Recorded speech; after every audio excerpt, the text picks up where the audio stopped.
മുഹമ്മദ് നബിയും ശ്രീരാമനും ശ്രീകൃഷ്ണനും അല്ലെങ്കിൽ യേശുക്രിസ്തുവും പറയാത്ത കാര്യങ്ങളാണ് യഥാർത്ഥത്തിൽ നമ്മുടെ ഉത്സവങ്ങൾ നടക്കുന്നത്. അവരാരും തന്നെ ഞങ്ങളുടെ വിഗ്രഹം ആനപ്പുറത്തേറ്റ് നിങ്ങൾ നഗരപ്രദക്ഷിണം നടത്തണമെന്ന് പറഞ്ഞിട്ടില്ല. നഗരങ്ങൾ മുഴുവൻ കിടുങ്ങുന്ന രൂപത്തിൽ വെടിക്കെട്ട് നടത്തണമെന്ന് പറഞ്ഞിട്ടില്ല.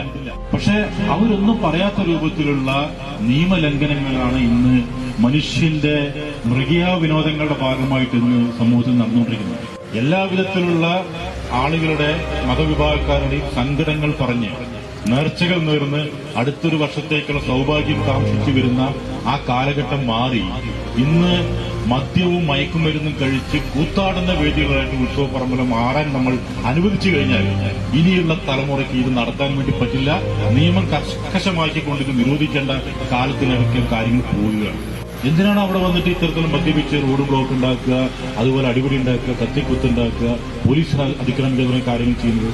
ഈ പറയുന്ന കേന്ദ്ര കമ്മിറ്റി ബാക്കിയെല്ലാ ഉപകരണങ്ങളും എല്ലാം നല്ല ആളുകളാണ് ഉത്സവം നടക്കുന്ന സമയത്ത് ചില സന്ദർഭങ്ങളിൽ ഒരു ഇഷ്യൂ ഉണ്ടായിക്കഴിഞ്ഞാൽ എല്ലാവരും പോലീസിനെതിരെ തിരിയുന്ന ദൗർഭാഗ്യകരമായിട്ടുള്ള കാഴ്ചകളുണ്ടാകും.